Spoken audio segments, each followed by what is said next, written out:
It's easy to spend a lot of money on the system memory inside your PC. £300, £400, perhaps even £500. And the obvious question is, what kind of memory should you buy and what do you get in return? Is it as simple as saying I want 32GB of DDR5 6000 that will run at XMP for Intel or EXPO for AMD, and that's the end of the matter? Well, no, of course it isn't. We've recently spoken to Dan Ragland of Intel and Martijn Boonstra of AMD on this exact subject, and the videos have gone down rather well. So now it's time to actually look at the hardware. Now, we rather cheekily put the question to Corsair. We said, memory, does it much matter? And Corsair, a company that sells rather a lot of memory, said, yes, it matters a great deal.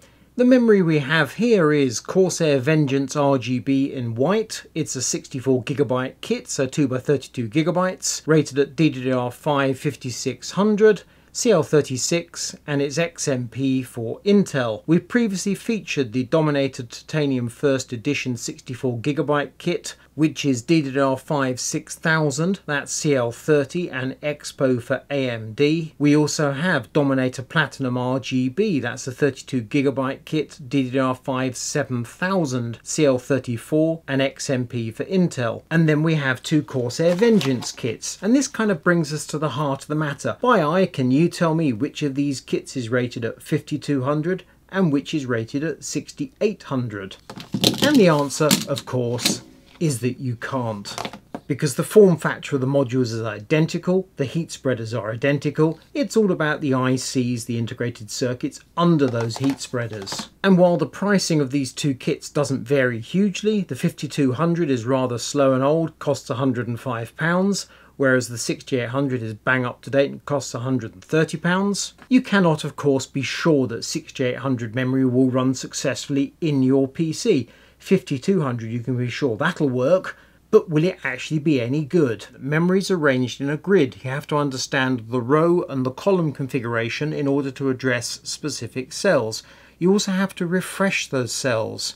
Memory is not a persistent product, unlike, say, this SSD from Corsair. And this gives rise to the somewhat exotic names that you see in the BIOS screen of your PC and also within, say, CPU-Z or Ryzen Master. For example, CAS, C-A-S, Column Access Strobe, and then there's a latency after that. RAS is Row Access Strobe. And then you get further timings, TRCD. RCD is RAS to CAS delay. TRP is Row Precharge Time. TRAS, Row Active Time. In other words, how quickly can you refresh the different parts of the memory and allow your system to access that memory? You also have different power settings that affect your memory. DRAM VDD powers the memory chips. DRAM VDDQ powers the input-output for the memory chips. CPU VDDQ is for the CPU memory controller, i.e. it's for the part of the processor that actually talks to the memory, and the VCCSA is for the system agent. In other words, there are a huge number of settings within your PC that both affect the memory directly and which talk to the memory, and they all affect how well or otherwise your PC will perform. Let's hear what Dan Ragland of Intel had to say on the subject. Dan, who are you and what do you do at Intel? Yeah, I work at Intel's overclocking lab here in Hillsboro, Oregon. And we provide all the great overclocking capabilities to meet enthusiast needs. Does faster memory make your PC or laptop faster, or does it remove bottlenecks in performance? Well, absolutely. I mean, it does both. Increased memory frequency and lower latencies will improve your performance and remove bottlenecks. If you're playing games and you have lower latency memory, you'll see improvements in your gaming. And if you're a content creator moving large amounts of data through memory, then the bandwidth will also be greatly appreciated in terms of performance. Could you distill what is latency in the context of memory? The C30 or whatever number? Yeah, some people refer to it as timings, or it basically it involves a number of parameters, things like RAS, CAS, all these details, and it has to do with the timing, essentially timing when data is being called for and when data is moving. And essentially, the lower the latency, the better the performance will be. And now Martijn Boonstra of AMD. My name is Martijn Boonstra. I am a enthusiast gamer, overclocker, and fortunate to be working at AMD on these great products from both the client side and the Radeon side. Product marketing, business development manager as well, but also trying to tie everything together from our engineering meetings to executive meetings to getting launch plans together for our global sales and marketing teams whenever we have new products, and also work with the ecosystem partners like Corsair, for example, to make that sure that their products are compatible and performing well on our upcoming products. Does faster memory make your PC or laptop faster, or does it remove bottlenecks in performance? It really depends on the application, right? So faster memory can certainly make things feel snappier or give you additional, let's say, frame rate in games. We typically see that in many workloads like gaming, where not just faster memory, but also tighter timings or lower latency really rewards you with more performance. So it can be definitely a lot, adding to the experience overall, or it can become a bottleneck if you're choosing, let's say, a configuration which is suboptimal. Which is more important, clock speed or latency? Again, that really depends on the application. In most scenarios like gaming, they will favor latency due to the nature of how games are being developed. Whereas, for example, applications or content creation apps that are influenced by memory usually benefit from speed or bandwidth. And I think if we tie this to AMD products, like for example AM5, most games are usually found in tightening timings and having the right balance between the system that you've chosen to configure with. We have 5 kits of memory. They're all DDR5, they're all dual channel, in other words 2 modules. 2 of them are 64 gigabytes, 3 of them are 32 gigabytes. We have 2 test platforms. This gigabyte board is a socket AM5 that has a Ryzen 7 7700X. This Intel board has a Core i5-14600K. Yes, we can get more performance with an i9 or a Ryzen 9, but these are mainstream platforms aimed at the typical PC gamer. So the next question is, how can we actually differentiate one memory kit from another? It's worth noting there are 3 manufacturers of DDR5 memory chips that we come across. The poorest at the moment, Micron. Samsung is in the middle, SK Hynix at the top of the stack. If you're buying slower memory, it doesn't much matter what the chips are. If you're buying faster memory, it's almost certain to be SK Hynix. But the thing is, companies such as Corsair don't make a song and dance about the ICs inside your memory. After all, Corsair is selling you some Dominator RGB memory that's rated at a certain speed and guaranteed to perform on either AMD, Intel or both platforms. And that's the end of the story. Which chips are inside it? That's their business. However, you can, if you choose, dig in to the information. So once you're running the memory, you can use, for example, CPU-Z or Ryzen Master, and that will probably tell you a great deal more about the memory than you can find on the product page. However, if you head over to the website of your motherboard manufacturer, you can find the QVL list, qualified vendor listing, and this will tell you a huge amount about memory that they have tested on a particular motherboard with a particular processor with a particular BIOS revision, and the motherboard manufacturer is saying this will work correctly. And naturally we asked Dan Ragland of Intel about manufacturers' QVL lists. Do motherboard QVL lists tell the full story or not? Well, the motherboard QVL lists that kind of list out boards and memory modules tested together are extremely helpful, and we definitely need them, and they're valuable.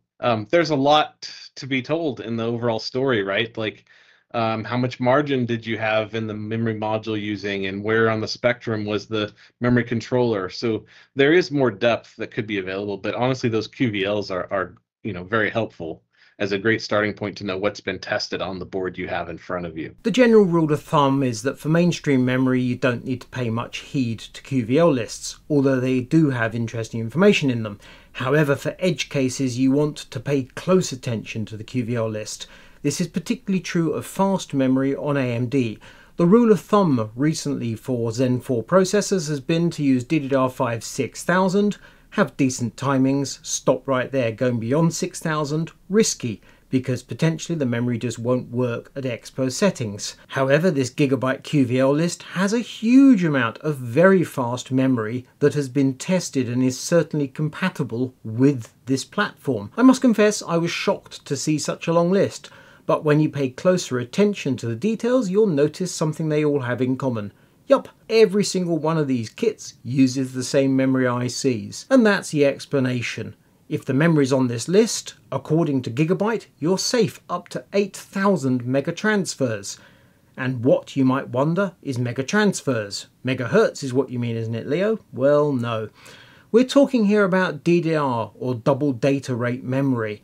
So the clock speed, say 3000 megahertz, is described as 6000 mega transfers. The clock speed and the data rate is a ratio of 2 to 1. The other point to make crystal clear is that every DDR5 memory kit should run safely at default speed when you install it on any platform, whether AMD or Intel. Now, default speed might be really slow, 4800 mega transfers, for example, i.e. 2400 megahertz. That is not what you're paying for, but that should get your PC up and running. In order to get the speed you're actually paying for, you need to enable XMP or EXPO.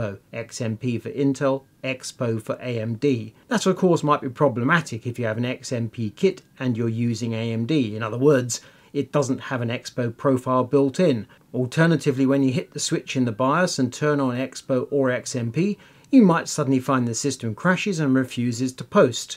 And that will mean the system is not happy with the memory, or not happy on that particular BIOS with that particular memory. And that is why you should be using your QVL list. Okay, so you've installed your memory, you've enabled XMP or EXPO. Is that the end of the story, or does Dan Ragland think there's more going on? If the customer enables either EXPO or XMP for their given kit of memory, is that the end of the job? Or in the world of Dan Ragland, is that just the beginning? Okay, for a typical overclocker, that can be as far as you go. Simply enable XMP. But for advanced overclockers who just want every last bit of performance, they may choose to go manual and adjust timings beyond that. I'm assuming you're familiar with BuildZoid. Yes. Yes. And he appears to enjoy tormenting himself and attempting to do things that frankly are beyond most people's comprehension.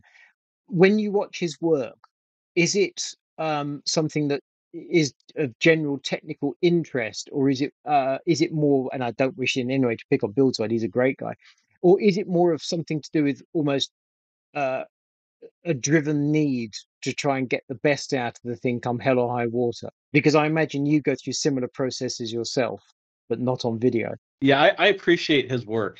He does a lot to explain those details that I was just telling you that I couldn't summarize briefly and concisely. And watching his video, you'll see why.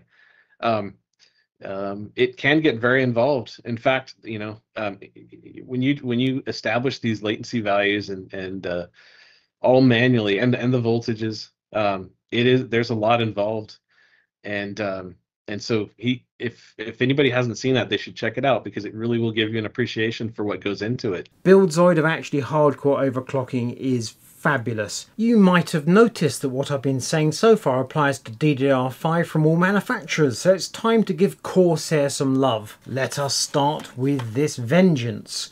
So this is the plainest memory in the Corsair range. The heat spreaders stand 30mm tall above the memory slots, and it has no lighting. In many respects, it's analogous to this older Vengeance LPX, which is DDR4 memory. If you want low profile memory that's going to fit under any CPU cooler on the market, this is the memory to go for. Despite the understated appearance of this Vengeance memory, this is a 5200 kit, but we also have Vengeance 6800 here, and you'll see the performance of that memory very shortly.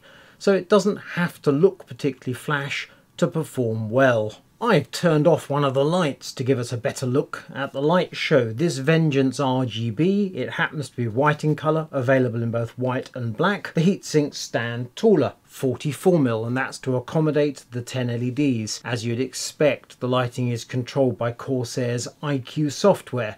Technically, this memory is like a regular Vengeance kit, except it has added RGB. Dominator Platinum RGB rated at 7000 mega transfers on XMP, and you can take it from me, this did not run on the AMD platform. Taller again than the Vengeance RGB, standing 52mm high. Looks absolutely superb, but the key point here is tight timings. This memory runs at CL34, where the Vengeance is CL36 or CL40. While this memory looks good, it also delivers on performance. We featured this Dominator titanium kit on KitGuru a couple of months ago when I looked at the IQ Link hardware. It's exotic. It's also different because you can actually remove the RGB tops, and if you choose, install these alternate tops or other tops which are accessories, so you can add cooling and remove RGB, and you don't often hear that from Corsair. This Dominator Titanium actually has 11 LEDs where the Dominator Platinum has 12, and that's because one of the LED locations is taken up by the mounting hole for the tops.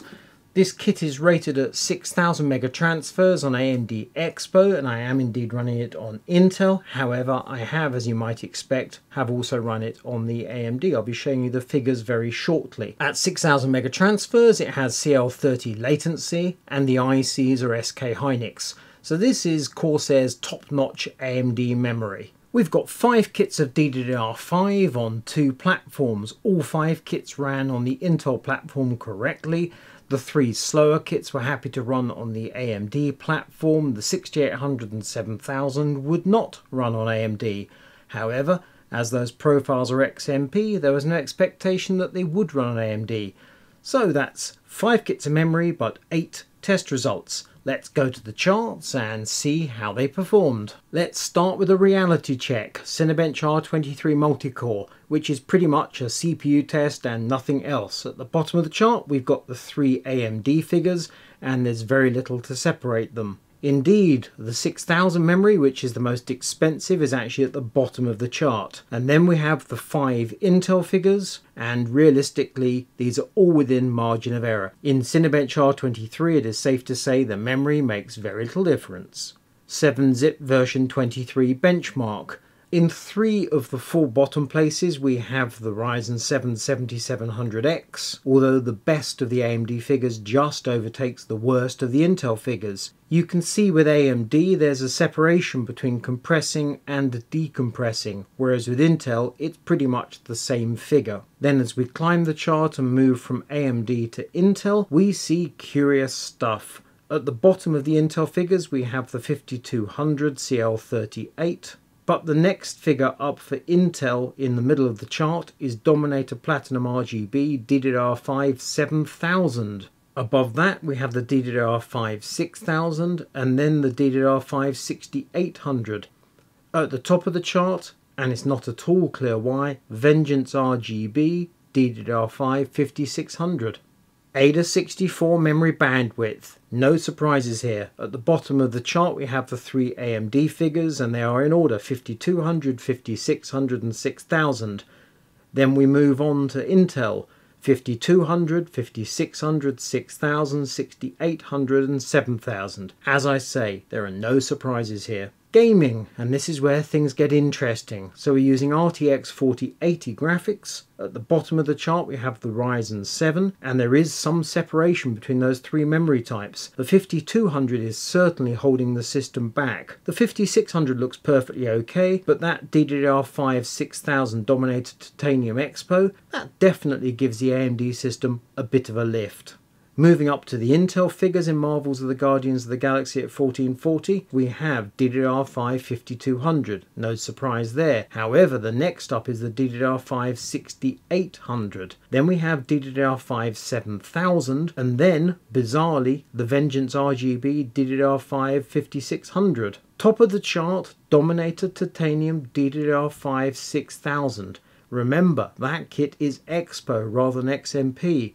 And yet it performs like a champ. Marvel's Guardians of the Galaxy at 1080. Bottom of the chart, the 3 Ryzen 7 figures, again ranked in order 5200, 5600 and 6000. Then we move on to the Intel figures, and once again they're ranked as they were at 1440. 5200, 6800, 7000, and then that Vengeance RGB DDR5 5600. Top of the chart, once again, Dominator Titanium. Far Cry 6 at 1440. The three AMD figures at the bottom of the chart, quite a lot of separation. Once again, we can see the Vengeance 5200 is holding the system back, 5600 looking good, but that Dominator Titanium is performing really well on AMD. Then we move on to the Intel figures. 5200 looks okay, DDR5 6800 next, then it's Dominator Titanium DDR5 6000 in the middle. After that we have the Vengeance RGB DDR5 5600. Top of the chart, hurrah! Dominator Platinum RGB DDR5 7000.